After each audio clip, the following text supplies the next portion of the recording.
morning and welcome to Inside Running on Tab Radio Racing and Sports. Magnificio races to the lead, getting through Waterman's Bay. Magnificio narrowly from Waterman's Bay. Our team will evaluate each race, interview leading contenders and update Tab Touch markets. But now Delicacy, here she comes. Delicacy under the 59 went to Neverland and Real Love Dark Musket. It's Delicacy against the inside. Sublime, brilliant, greatness in the cup. We trust you will enjoy this edition of Inside Running. Now, over to the team for their look at today's meeting.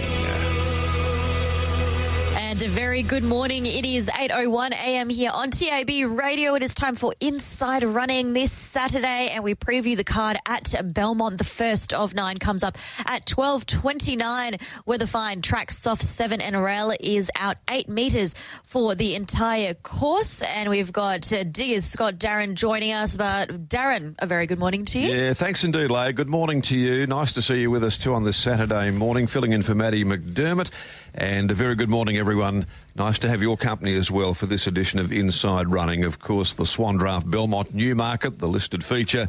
The highlight today on this 9-race card in an entree to some spring-like weather conditions. It has just dawned an absolute crackerjack day out there, and we're expecting 25 degrees. So a little taste of it today out at Belmont Park of what we can expect in the next couple of months. So things warming up slightly before the rain returns, of course, tomorrow and then through the course of the week.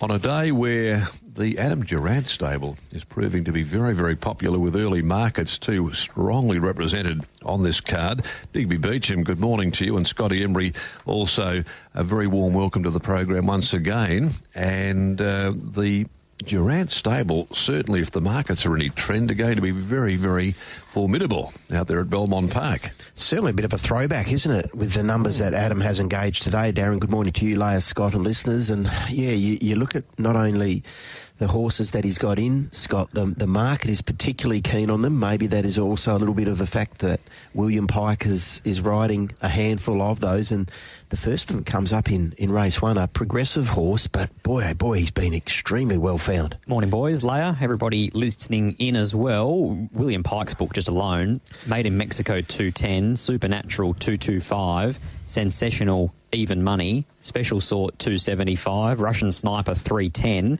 then a couple of roughies, 850 for Wayne the Pain, and $11 Starring Night. Finish it off with 460 Red 53. So the Wizard has a big popular book of rides. He certainly is popular, more popular than Isaac Heaney after last night. Diggs will only, there are only minimal changes for the day, and Jade McNaught, Scotty, not riding. She had to come off her mounts there on Thursday at Northern Road early on, and then got some medical advice and sat the rest of the meeting out and unable to fulfil her commitments for the Belmont Park meeting. We've got a couple of riding changes for Jade as well. Just struggling with a sore knee, I believe. So okay. You're right. There's a couple that we'll get through during the meeting. I think she had 4 rides. Okay, well, we'll go through those changes there. Leah touching upon the rail today. It is at 8 and a soft 6 the ground with 25 degrees the forecast for the meeting. And we'll go through those changes with a field of only 6 to run in the opening event. It's a pay 1-2 to start the day. That's the National Pump and Energy Handicap at 12.29. Race 2, the Ascot Racing Carnival on sale now plate. And here we can take out number 5, Global Trip. Won't be there for the backup after running through the week. Race 2, number 5, out of the 3-year-old event. In the third, the W&T Marshall Silver Anniversary Handicap. And here we see Chris Parnham go on to number 6, the Spruker, replacing Jade. So the Spruker now Chris Parnham for trainer Steve Wolfe. Race 4, the Bisley Workwear Handicap. And here, number 12, Marinsky Ballet is the scratching. Sean O'Donnell will ride Ash Maley's Sluice Box. Race 4, number 9, is S. O'Donnell. On to race number 5, the Tab Touch Westbead Platinum Handicap. And this is clear of any alterations. Race 6, the Bernard Couch Memorial. And here down at the bottom, number 13, Who by Fire, will be ridden by Brandon Louis. B. Louis on 13. Race 7 on the card this afternoon, the Glenroy Chaff Handicap. And another one at the very bottom is Run for Rob, Jay Whiting replacing Jade. Race 7, number 10 is Jay Whiting. The feature event, the Swan Draft at Belmont Newmarket. Only a field of 8 there in this edition, and no changes to come. And we round out the afternoon with the Morley Growers Market Handicap at 12 minutes after 5 o'clock. And the scratching of number 10, Siberian Siren, race 9, number 10. So a few scratchings, a few riding changes there with Jade McNaught unavailable there with that knee injury. Hopefully a quick recovery for her and back in the saddle very, very soon. We'll be back in the saddle to start our preview of the racing today at Belmont Park, and we'll do it right after this break on Tab Radio. Racing and Sport. Great to have your company on this Saturday morning at 6 after 8. Every Saturday morning you cannot afford to miss Inside Running. WA's most comprehensive metropolitan thoroughbred preview of Saturday racing. Absolutely, I agree with Stu, and you're tuning into Inside Running here on TAB Radio. It is 8:08 a.m. Darren, back to you. Yeah, well, look, we've got the Newmarket today at Belmont Park, but also complemented with our day of racing from the Kimberley with the Kimberley Cup Day. It's starting to hot right up there, and Ladies' Day not too far away, of course, with the running of the 4X Cup up there in the Kimberley as well. And Scotty, tomorrow, a big day of racing in Port Hedland. It's their Cup Day card also. Big Cups weekend, isn't it? Kimberley Cup, Port Hedland Cup, Kambalda Cup tomorrow at Kalgoorlie as well. Exactly. It's that time of year. Tomorrow's Port Hedland Cup, favourite ridden by Sean McGruddy, heading up there to ride a couple. Okay, he'll be a big attraction there, riding up through that region tomorrow, the Gascoyne, or is it the Pilbara? I can never get the two right. How do you go? Pilbara, that'll be right. I'll take your word for it. All right, let's go to the opening event at Belmont, though, on a day where the conditions are going to be absolutely delightful.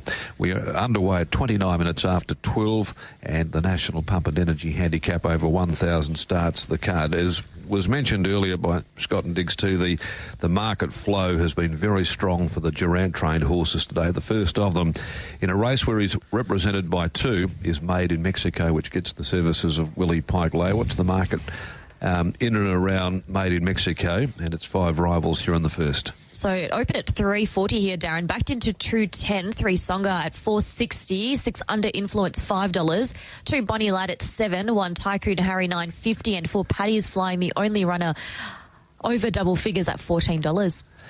Well, only the 6th running here. The Durant-trained stablemates both are going to be right in the mix here, both searching for winning hat-tricks. But in the small field, I think it's a race that, on paper at least, Scott and Diggs, divides a bit of opinion. The market tends to think otherwise. Punters disagree, don't they? 340 to 210 in only a field of 6 is a very, very one-way go on Made in Mexico. Now, I think most of us expect that he will lead this race. He'll bounce on the front. He drops 4 kilos, and from there, he's the one they'll need to run down. But I'd probably make the case that this is a fair deal tougher in terms of the chasing brigade to his recent performances where he's won down the straight, beat Cher, who was very easy in betting and fairly disappointing during the week, and Cessation, who's been a handy enough sort of lower grade Saturday midweek type. I think there's a few here that contest him, especially now that he's hit, in my eyes, rock bottom price. He's very short now, but I thought he found the top here and doesn't have a lot of pressure.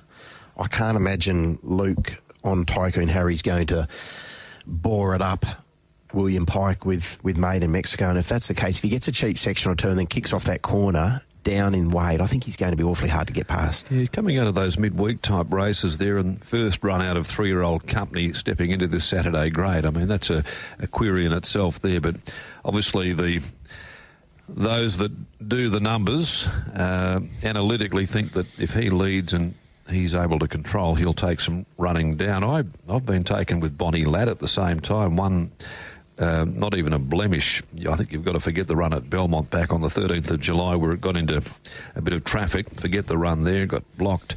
Well, he also shouldn't have been that price that day. He drew 12 of 14 to get back over 1,000 at Belmont. Yep. He was only that price because Pike rode him. Yep. Exactly. He's won 3 or 4 this preparation. Beautifully drawn. Maps to get a fabulous run. And I think really Songer, whilst going up to 58.5, has carried this weight to a second up win previously and was awfully good first up on return.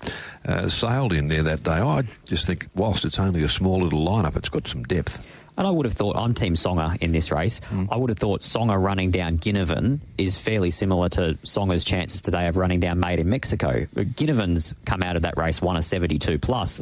We're talking about having to run down a pretty talented leader here in Made in Mexico, but it's exactly what Songer did last start, and I thought he won soft. So I'll go with him to make it 2 from 2 to start this prep. What do you do with under influence here from the Pierce stable? He's a get-backer, which does conspire against him, I guess, when you look at the short course type of races there. But he gets weight relief on Songer and Bonnie Ladd. He's going so well. Would have won maybe in another stride the last time that he bumped into Bonnie Ladd. But he does get a little bit of weight relief, down a couple of kilos there this afternoon. He's the kind of horse that you'll go broke following. Get back sprinters are a hard yakker. 3 Songer because he can have under influence behind him. He can have a nice flow into it. 5 Made in Mexico, respect the market, respect the horse. 2 Bonnie Ladd going well, and 6 under influence, same thing. But when Songer and under influence met 2 starts ago, I thought that Songer was the dominant of the pair. 3, 5, 2, 6. How do you see it, Diggs? I'm with Made in Mexico. I like the horse. I've liked him from day dot, and I think he's a horse who's going to be able to go through his grade. So I've got no issue with him rising in class. I think the fact that he drops 4 kilos, he finds the top on a day when you get a nice day, still conditions. I'm expecting it to be a leader's day at Belmont today, and if that's the case, Made in Mexico is the way to go for me in the open. So 5 on top from 3 Songer, concur with the reasons put forward by Scott. 1, Tycoon Harry. I think that first up run was too bad to be true. He parks outside the lead here, and I think he can come on from that. And 6 under influence, 5, 3, 1 and 6. Yeah, there was, I guess, suspicion about how he'd been going, Tycoon Harry, going into the run from what I could gather, and a bit of a knock on him there that day, and accordingly. But as I mentioned, whilst there's only the 6 running here, views were going to be varied and quite divided, and they are, because I'm going with Bonnie Ladd over number 3 Songer, and I thought that under influence attacking the line strongly late with Made in Mexico there, no doubt giving supporters a fair deal of cheek. So 2, 3, 6 and 5, but it's Songer for Scotty, it's Made in Mexico for Diggs, and Bonnie Ladd for yours truly here in the opening race for the day, Leah. All right, so everyone going with different tips. Diggers 5, 3, 1, 6, Scott 3, 5, 2, 6, and Darren 2, 3, 6 and 5 in this field of 6. Race 2 Belmont at 104, the Ascot Racing Carnival, 12th of October to the 1st of Jan, on sale now over the 1,005. Is a scratching 7 Supernatural, 230 favourite for William Pike, backed in from 3. 1 Gold Maker, 420 out from 4, 10 promising $7 in from $8, and they are the only runners under double figure odds. Okay, 1,000 metres again, the journey here, and the 2 horses that I thought would maybe attract most attention are going to be Supernatural, Gold Maker. They came through the same race to clean them up when both returning. They were alongside of each other at the finish. Supernatural cut the corner there that day. Gold Maker went wider there, commencing its run. There wasn't all that much between them when they went to the line, but they've drawn out there in gates 9 and 10 respectively, Supernatural and Gold Maker. How does the race map, do you think, first of all, Scotty, and what are you expecting maybe from a couple of these newcomers? Nicely played, promising, and one with the blinkers going on here in Soldier of God, who's been back to the trials. Well, I think that's the most interesting part about this race, if you're thinking about betting into it, is that the 2 favourites, and clear-cut favourites at that, probably take their medicine and settle last and second last. And we know that if you take Joker's Grin out of the equation, who's been the outlier, very few 1,000-metre races at Belmont have been won by horses that get off the speed. So I thought it opened it up and made it a bit of a tricky race. I was a fan of Supernatural out of the trial, still am a fan of this filly, but the fact that she had to cut the corner just shows how difficult it has been to make ground at Belmont in that 2-year-old race behind Clean 'em Up. Might make the run of Gold Maker maybe even a little better, given the circumstance that he took off and went around them deep. They were both sensational runs, but in the end, for me, if I'm going to be at least tipping horses that hold some sort of position, then I'm going to look elsewhere. Okay. Diggs, have you got a view on this one at all, given the difficult gates that the two horses that feature most prominently in the market have been dealt? Yeah, look, it's an interesting one for me because, as Scott said, you're looking at a 1,000-metre race here today, and unless you're well above average or you're needing a few favours, the patterns against you. In saying that, I thought that first up run of Goldmaker was pretty good, and you go back to that effort on debut when, at a big quote, stomping home behind Golden Vale. Now, Golden Vale disappointed, albeit in the Magic Millions, had a bit of a torrid run on that occasion, but she showed plenty of ability. And I'm thinking Goldmaker, with the benefit of that run on the 27th of July, I thought it was perhaps a shade better than Supernatural, but the market's very, very keen on William Pike and Adam Durant's filly here. But it's effectively a 3-year-old maiden. Yeah, it is. It's a 3-year-old maiden. It is a 3-year-old maiden, yeah, exactly. I went Goldmaker, but not with a great deal of confidence. No. The Trial of Soldier of God. Now, this ran second to Glasgow Lass, which is going to become a very strong form reference for here going further ahead, and it led them up in that particular trial. It was slow away and then covered ground at its debut run behind Another Love, drew wide there, and things just didn't go right. Went back, had the blinkers on in the trial, won the trial, barrier 3 here, has speed. So you would think here maybe at $14, this might need to be included not only as a little hope, if what Diggs is saying might be correct too, if the conditions are going to favour those on speed. This is where you can imagine Soldier of God's going to be. I would imagine that. And the other one is Keep It a Mystery. I mean, they burnt across with him on debut. He showed blistering speed. They didn't use it first up, but he's another one that could probably settle a little bit closer today. I'm going to have a throw at the stumps. Yep. No knock on Supernatural or Goldmaker. I think they're the two pair that'll be the two best horses out of this race, but getting back over 1,000 is not easy.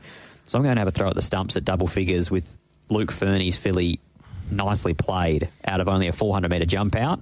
Typically don't do it, end of story, but when they're at that price, you don't have to have a lot on to find out.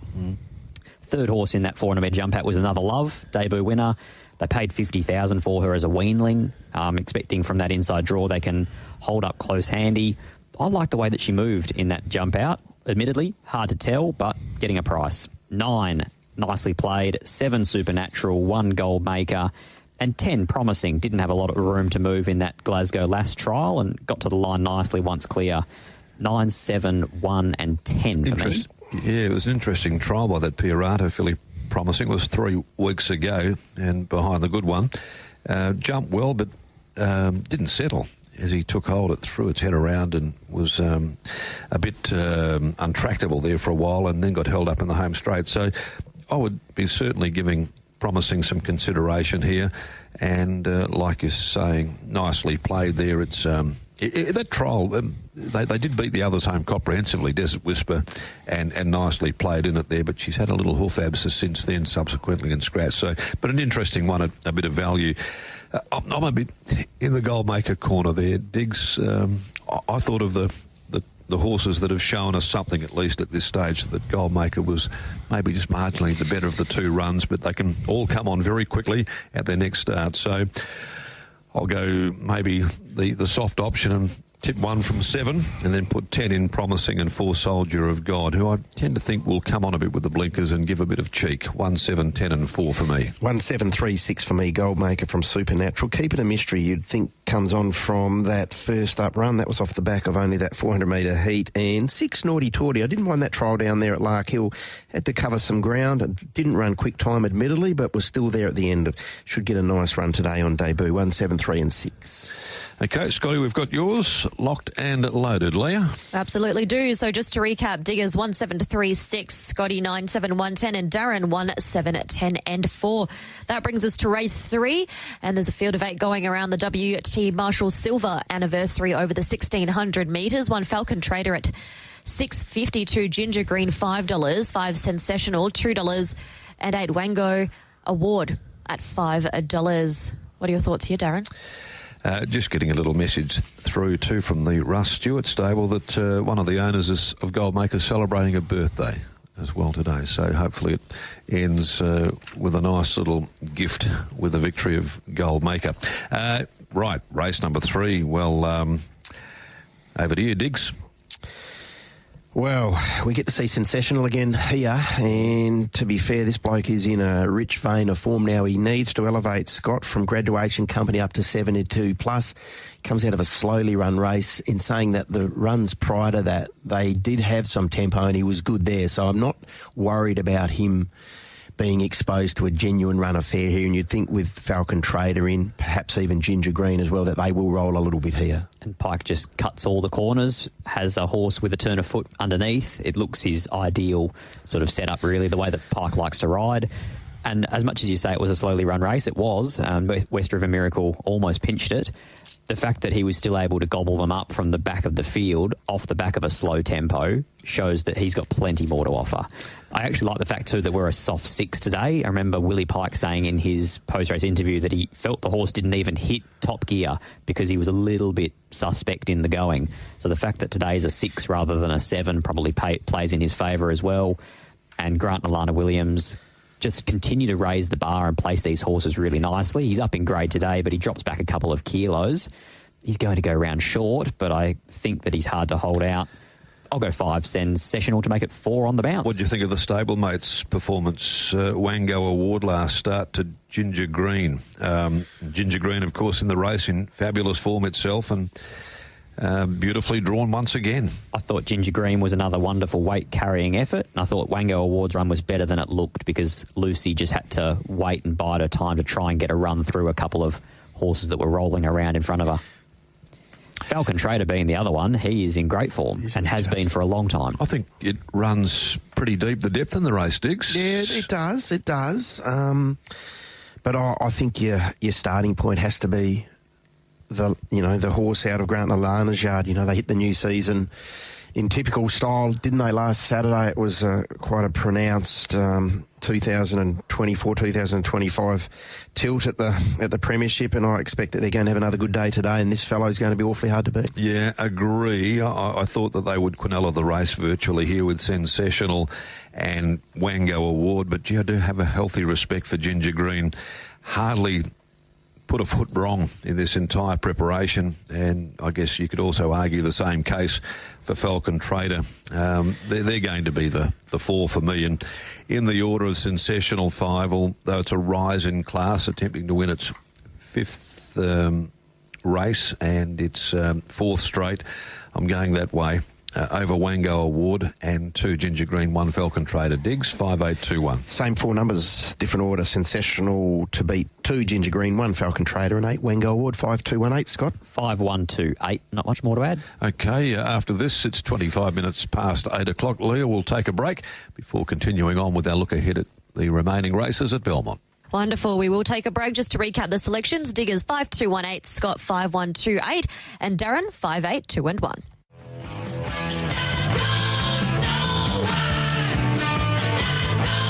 Racing, pacing and chasing. We've got you covered right here on Tab Radio Racing and Sport. And yes, it tuned in. Oh, why is that song there a part of our station? I think it was a Wesley Cameron special. Oh, yes, well, it has got that thumbprint all over it. Good morning to the big fellow. He'll be listening in, as always, on a Saturday morning here. But I think we can dispense that one over there to the never to be played again section, if you don't mind. It's too early on a Saturday morning. We're all just starting to get ourselves into gear with a nice coffee. And in your case, what have you got there this morning? Oh, Scott brought me a cookie. Yeah, what type of cookie? It was a chocolate chip cookie, actually. Gluten-free? Gluten-free. Yeah? Yeah. He caters to all kinds. He does. He's a man of the people. Aren't you, mate? Soy-free, that one too. Soy-free, was it? Yeah, Leia's a tough customer. Sugar-free? No sugar-free. Never sugar-free. Righto, whilst you're there, hyped up on your sugar, let's take a look at the market for race number 4. Hey, the Bisley Workwear Handicap. Over the 1600 here, Darren, 1 special sort, 280, 3 King Cartel, 370, 2 Super Romani at $7. Punters have really come here for the favourite special sort, William Pike on board, 275 now backed in from 320. Yeah, just another of these horses to carry the green and gold striped silks of the Durant stable today that has been very well targeted. I don't have a view of the race, Scotty, but clearly punters do with special sort. Super Romany's going along well. I don't know. Which way do you go here? King Cartel, there's a little query at 1,600. Maybe this is the reason why they've just come so bullish for Special Sort. It's got form at the mile. I think the other one here that might also come into some play, although the market doesn't suggest that, could be Sharon Miller's Pagey's Turn. But I felt when I first looked at the race, this was a bit more open, but the market's telling us otherwise. No, I thought there were limited winning chances. I thought this race had a lot of horse flesh in it that wasn't quite at that level, in all due respect. So I basically narrowed this down to the first three in the race book, being Special Sort, who was excellent last start, dictated to by the pattern of the day. They were getting towards the outside. Clint Johnston Porter had to sort of make his move when he did in the wrong part of the track, and he just faded out late. Prior to that, he actually split Ginger Green and Cruise to Victory. He reproduces that run with Pike, and he probably does deserve to be the price that he is. I thought Super Romany's effort last start was fair in a race that was dominated on speed by Filthy Habits and Kerman Rock. Prior to that, did beat Queen of Jerusalem, and King Cartel being the other, but I do have that little niggle on him at the end of a mile, especially today where I can't see him crossing Vasilev unless they wanted to hand up on that galloper. He's been leading them at 12, at 13 and 1400, and now they put a set of shades on. And Sean McGrady rides. You don't normally put shades on and sit. No, and Sean's a positive rider at the best of times, so you'd think that they might send him. So by care of that, narrowing it down to the first three in the race book, one of them was each way and the others aren't. So I'm actually going to go with Super Romany here on the quick backup. I'm just thinking, we had Dan Pearce on the radio that day that he won down at Penny, and he said they were going to try and use that barrier to their advantage and settle him a bit closer, and it made a big difference. So today from barrier 3, I was hoping that they could just kick him out and put him into a bit more of a spot here. Each way for me, Super Romany, and he is $10 into 7, so I'm not alone in that school of thinking. 3, King Cartel. If he runs a mile, he's hard to beat. We'll find out here today. Special Sort, forgive last start behind Tiger Line, wrong part of the track, nothing went right. And 6, Pagey's Turn. Belmont, not really her go. And I'm a bit concerned for those backmarking types that the good horses look to be close handy, and those backmarkers might not get into it. 2, 3, 1, 6. Okay, Diggs, can you shed a little bit of light on this race for us? Yeah, look, the toppy here for mine. I'm not convinced about the race, to be honest. Yeah, no, I thought it was a tricky race. I think the last 2 runs of Special Sort have been pretty good. 2 back, he was very good under a big weight when running behind Ginger Green, and then, as Scott said, genuine excuses last time on that heavy surface down there at Pinjarra. He's drawn 1, he gets Pike, he'll probably be 3 back the fence. We talk about William being very much lethal from that position, and in a race where I thought it was a tricky one to work through, I'm happy to default to Pike and Durant here. So 1 on top from 2, Super Romany, and 3, King Cartel. And I thought Rationale ran a very good race over an unsuitable 1,300 metres fresh. The trial leading into that was good. And now today, second up mile, down on 54.5 kilos. Look for her to be hitting the line, but won't be a race I'm betting into. 1, 2, 3 and 11. No, I don't really have a view on the race. I finished up tipping when the markets were first out. Pagey's Turn was $6.50. It's got to $11 there. Earlier this morning, a winner 2 starts ago. She's a mare that I find really difficult to try and catch. I'm just hoping, having a little dip at the stumps here, that maybe last start she should have finished closer to them. She wasn't suited either. I think the way the race unfolded there, got held up in the home straight significantly, and in my view, should have definitely finished closer to them there that day. So Brad Parnham gets on board this afternoon. Maybe a bit of value if she can bring her best to Belmont Park today, 6, but not with a great deal of confidence over the horse targeted in the betting. Special Sort, Super Romany on the 7 days, and 8, I'll put Macchiato in. I think is one that could improve a bit, down 3.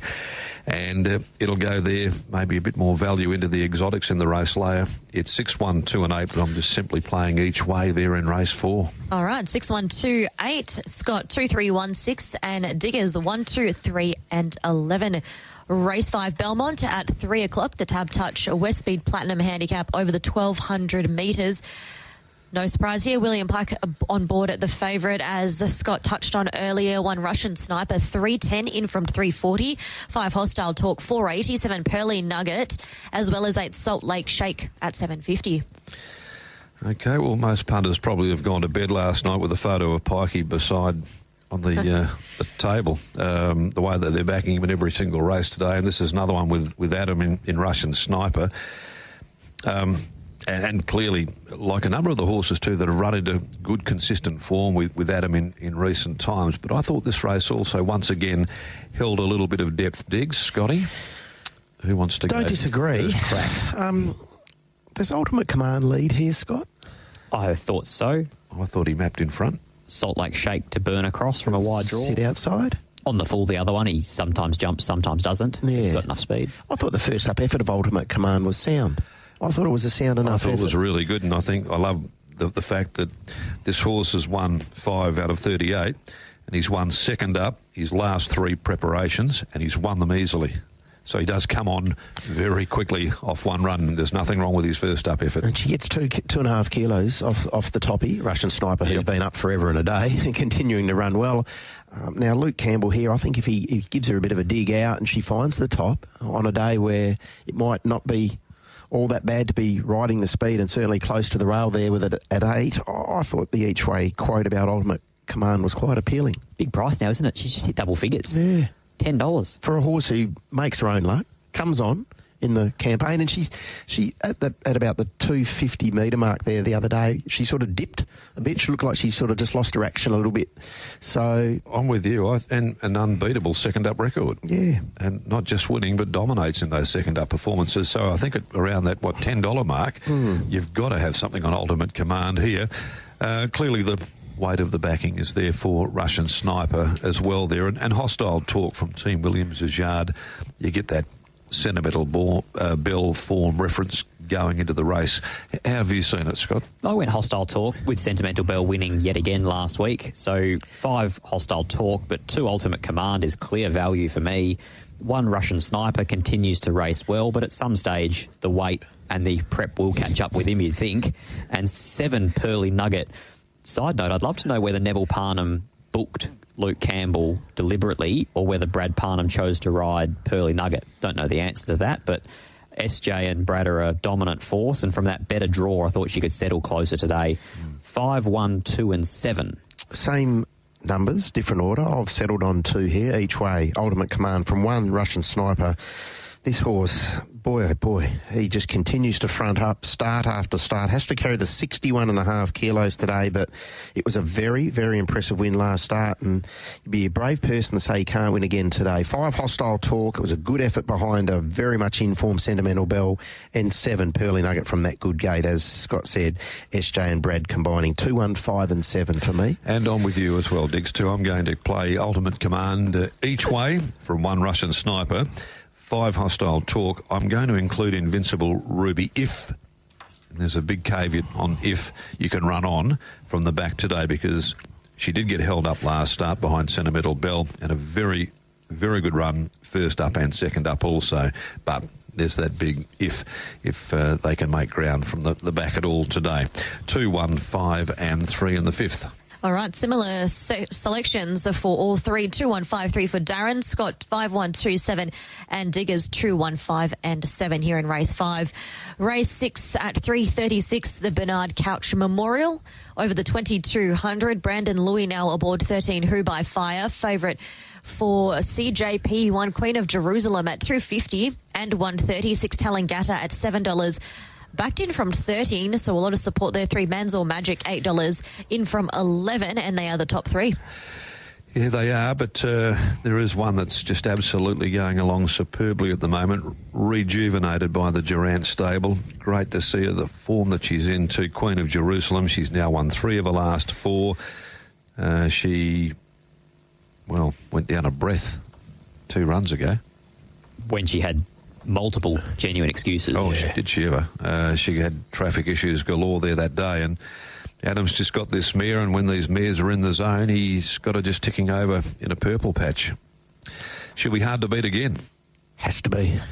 She'll carry the weight, no dramas. It's a pretty modest staying race, to be fair, Scott, and all due respect to the opposition today. And we talk about, as you said, Darren, mare's in form. Certainly this yard's in form, and I thought Clint gave her a peach the other day. It was a beautiful ride. And she probably gets a very similar run today. They'll roll along behind Talongatta and Arnray, and she'll be just forward of midfield, you would think, with a bit of cover. She can sustain a run. She can carry the weight. It's not just mares in form. When you find a stayer that's in form, like a Fat Roy Slim, like back sort of 6 months ago, Flower in the Wind, they just keep raising the bar when they've got a bit of confidence. So I'd see no reason to drop off. No, I think it is probably one of those ones where we're unanimous in regards to Queen of Jerusalem. Let's play the exotics. Let's build a case for what you think also can also be competitive in the race. You've got Cosmic Chaos is going well. Simon Barras, on that last win at Pinjarra post-race in an interview, he was very upbeat and bullish about this horse having an extended campaign and one where he was going to be competitive on Saturdays. There was a real note of confidence from Simon, the way the horse is tracking. He said the same thing after he broke his maiden in a Class 1. Said, I think this horse is a Saturday type. And so my minor concern, not concern, but query on him, and it's an observation, is that some horses love the scarp side and just go better there than anywhere else. And he could be a scarp side horse. We'll find out here today. But he's won with dominance 2 of his last 3. Flash Paddy for me, if you compare the pair, Queen of Jerusalem and Flash Paddy in that run on the 11th of July at Bunbury, there's a 3.5 kilo weight swing in favour of Flash Paddy for a 2-length margin, and I thought he hit the line particularly well. Gets Sean O'Donnell today, so I thought that Flash Paddy was potentially the danger to Queen of Jerusalem. 1 from 5. 6, Talongatta gets a senior. He probably still wants it drier than what he gets, but the money suggests that he's here to play today. It's a good go.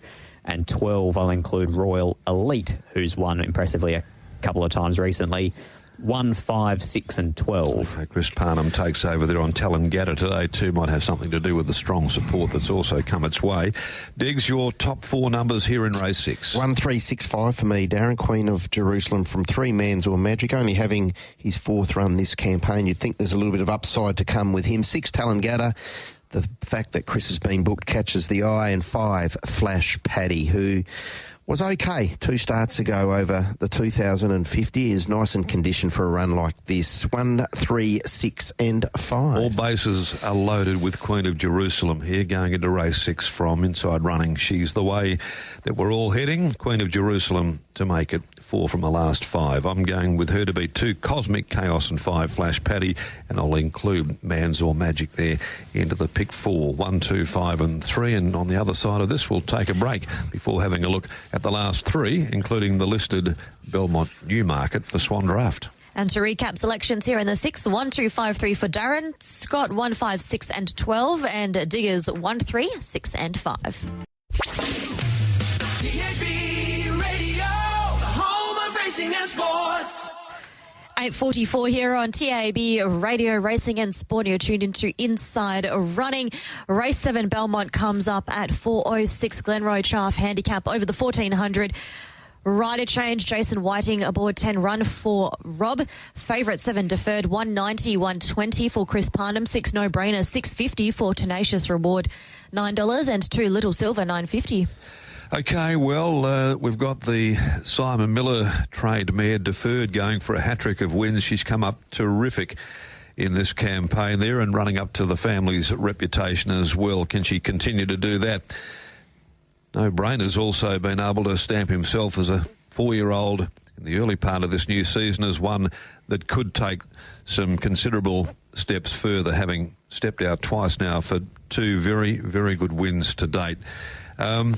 What have you made of, well, first of all, deferred now into $1.90 there. Scotty earlier this morning too, very confident about her prospects to make it 3 in a line. But the emergence of Dan Morton's no-brainer, who went under the radar a little bit first up at Bunbury in that maiden victory, but certainly came out, and I know he didn't beat that much in the way of opposition. It's the way that he's going about things at the moment. Love the fight that he's got. He's been headed in both runs and fought them off, so he's got a bit of grit and tenacity about him. Different horse from the trials to race day. He didn't wear blinkers in his trials. Shades went on debut and he was just a different animal. So he's been very good in his 2. Can't do much more than win. I do have huge reservations on what he's beaten in those events, but you can only go 2 for 2. Back to the deferred discussion. Do I want to take $1.90 about a mare that may well settle 10th of 10 in running? No. Do I think she's the most likely winner of this race and the best horse in this race? Yes. Last week, Silver Eye opened up $7 Thursday morning, jumped favourite, $2.80. That was the show from the punting public. Yeah. That form reference is elite. Sentimental Bell got the better of Silver Eye, but he still ran a very good second. I'm happy to tip Deferred here, but by no means would I want to take $1.90. You'll know, at least, by race number 7, whether or not she deserves to be that quote, because if they haven't made an inch all day, she could be in a bit of trouble. She could be. You're spot on. The one thing that might work in her favour is it is a smallish field size, and she has got what we have seen, she's got a terrific turn of foot, and she's always had that. But she's come back this time in and she's been in excellent order, and she went past Silver Eye the other day. Now, that admittedly was a track a little bit heavier than what she's going to encounter today, but she zipped past Silver Eye, didn't she? Like, she gave him windburn. If you get 6 races in and they haven't made any ground, you don't take the $1.90 Deferred. You start looking, you're getting an each-way price about Little Silver. Yeah. What's he done wrong? Nothing at all. Good form lines, goes up in weight because he comes back in grade, but you would think Little Silver, where he's going to be in the run, he's probably not a bad investment each way. You'd be surprised if he didn't run top 3. He carried equal weights with King Salute the day that he beat him home on the scarp side. Yep. He continues to go under the radar. Okay, well, Deferred makes it a hat-trick. 7 for me, not a betting prospect by any stretch. 2 Little Silver, 1 Bird's the Word. I thought his run with 61 behind Sentimental Bell was quite good. He got held up waiting for a run, and momentum is key when you've got that sort of weight. And 4 Tenacious Reward, really good trial, really good return to racing. 7-2-1-4. 7-2-6-4 for me. Deferred from Little Silver. 6 no-brainer. Yes, this is his biggest test to date, but he's trending the right way. He looks a horse with some upside as well, lightly raised. And 4 Tenacious Reward. Great first up performance. And you know that the second up stats read well. Gets the track, which is going to suit. Will do no work from that gate. 7-2-6-4. Okay, there's no love for no-brainer amongst you learned gentlemen. 7-2-6-4, no-brainer for third for me, Darren. Okay, beg your pardon. He's 440 to 650. Just a market read. If you like him, he'll jump $8 plus. Yes, he will. Okay, so he's going to continue to drift no-brainer there. I'm with 7 Deferred over no-brainer, who I thought in the trial leading up to its first up run, it had just been given a little educational, and they went to Bunbury there, and he was very good. Missed the kick a bit, pushed through, got headed, came back. Scott, you're spot on there. He's got some tenacity, this horse. I love the way that he digs in. He got clearly headed. I know the opposition's a bit weaker than what he meets today, but he came back and he was pulling away from them again late. I like what we saw there, and I like the fact that this is 1400 and he'll step out beyond being by So You Think. Out of that mare, Ms. Lecky's half relation, he is no-brainer, so he's got a pedigree. I'm going to be 7 and 6, and then 2 Little Silver, just ticking over so well. 1 Bird's the Word for me in race number 7, Leah. All right, 7-6-2-1 for Darren. Scott with 7-2-1-4 and Diggers 7-2-6-4. That brings us to the penultimate at Belmont, race 8 at 4:37. It's the Swan Draft Belmont Newmarket over the 1,200 metres, the listed event for the day.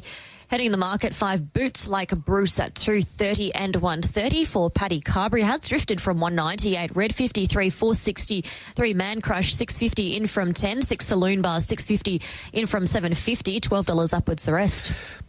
Well, I didn't think in my wildest dreams if you said to me about 3 or 4 months ago that Boots Like Bruce would be going around at a price like this in a Belmont Newmarket. But look, he's in form. It's only a field of 8.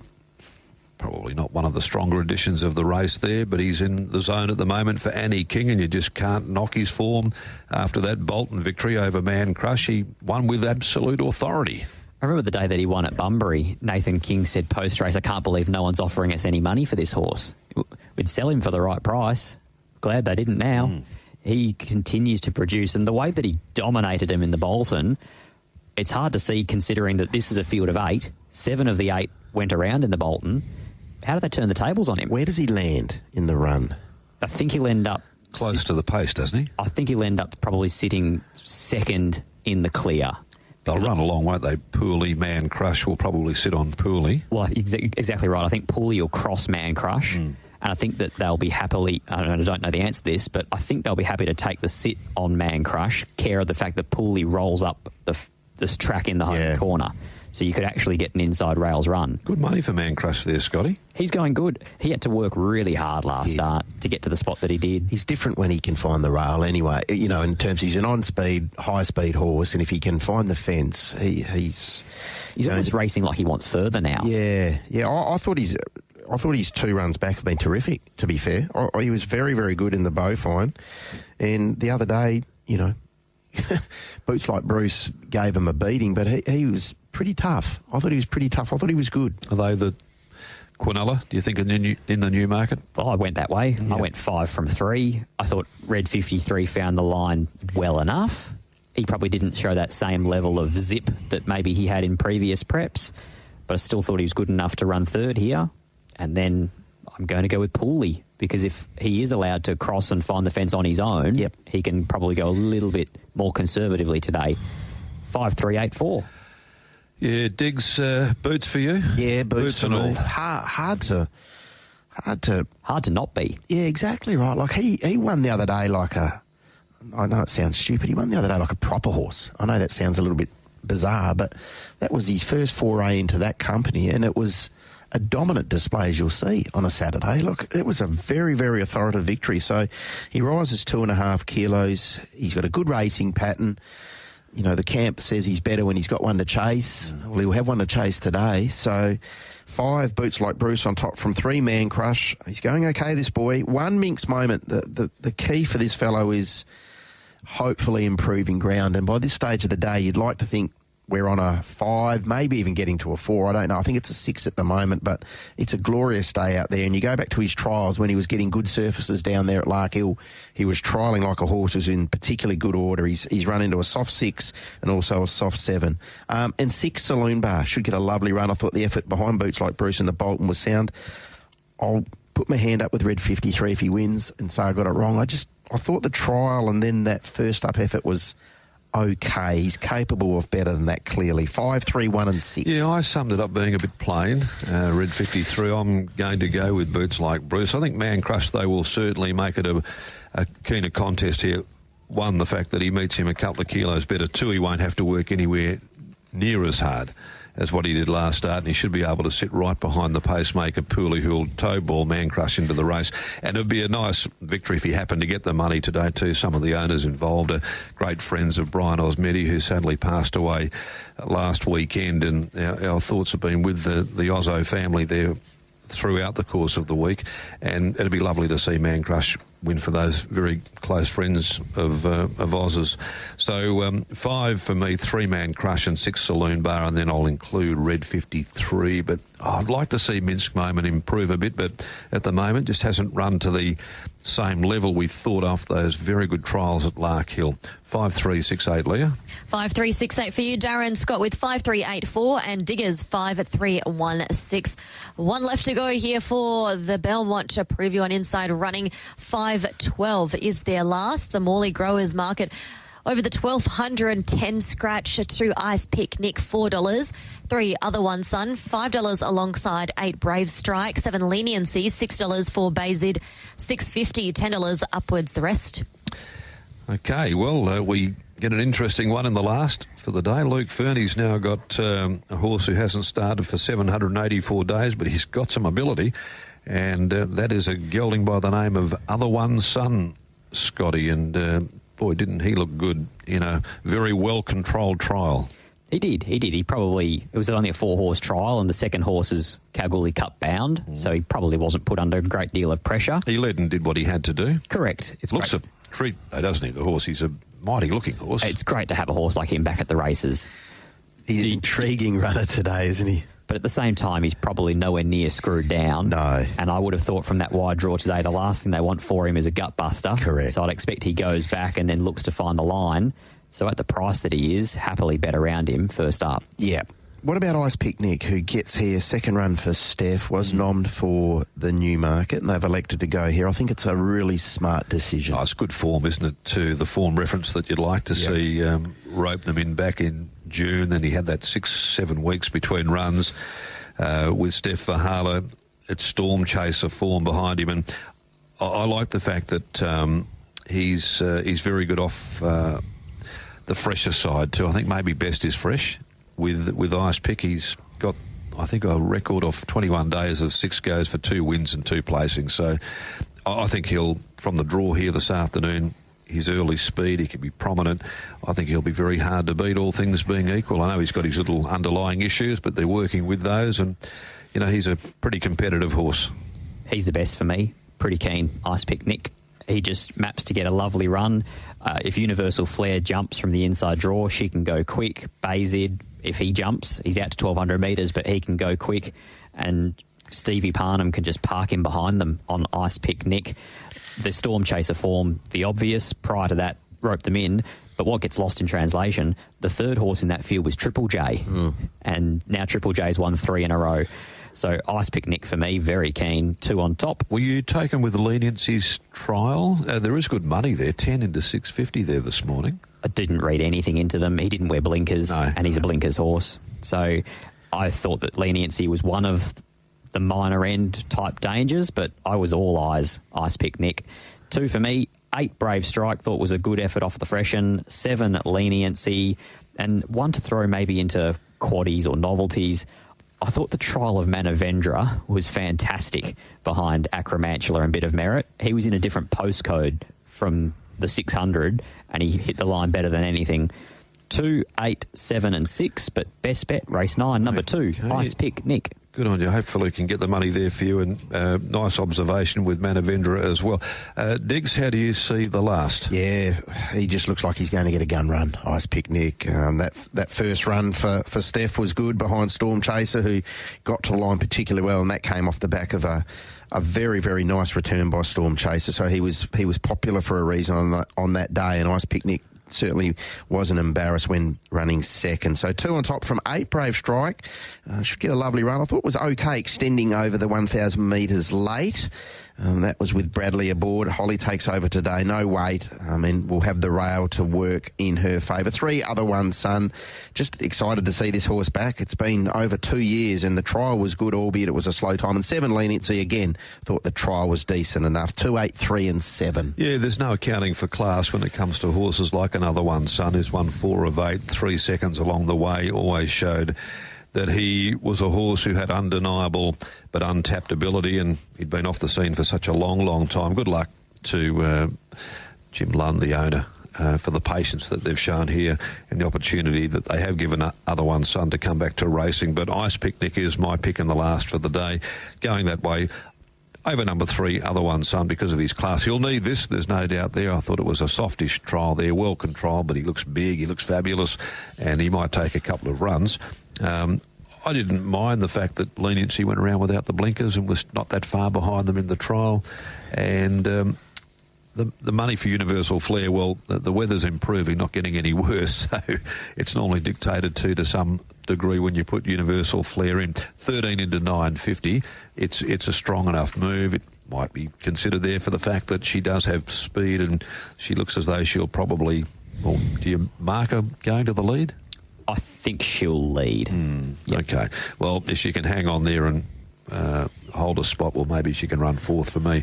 2, 3, 7 and 11 layup in that final event. Okay, to wrap things up, Darren with 2, 3, 7, 11. Scott with 2, 8, 7, 6. Diggers 2, 8, 3, 7. Everyone pretty confident here with Ice Pick Nick, especially Scott. Ice Pick Nick, his best bet for the card. Let's go through best bets. If you've got any more as well, Scott. I'll stick with Ice Pick Nick, save it for the last. Wonderful. Okay, patience is a virtue there. You've got to wait until you get to the 3 stars for Scotty's best. What about yourself, Diggs? Race 6, number 1, Queen of Jerusalem, Darren? Yeah, agree. I'm very much in your corner. Can I agree with you? 2 Ultimate Command each way all day. $10? Yeah, well, it'll be interesting to see. We'll get a little bit of a read early doors how that track is playing, but if they're, racing on top of the speed and proving hard to get past. I suspect that quote will come down a little bit. I would agree with you there. So we'll make Jerusalem Queen in race 6, number 1, my best, and continue her fabulous run of form and each way ultimate command in the preceding race in race number 5. It's right on 9 o'clock. Digby Beacham, thanks for your time there this morning. Enjoy this beautiful Saturday. Gorgeous day. Yeah, lovely day. It's a bit of early spring, isn't it? I got a taste of it, Scotty. Taylor Cortland in the yard too to help us out. Looking forward to catching up with TC as well, Leah. Thanks indeed for your great work there on the keys here this morning out of the studios of TAM Radio Racing and Sport. We'll be back at around 12:15 with an early call and just updating the weather, which looks as though it'll be absolutely sublime for racing at Belmont Park with the opening event at 12:29.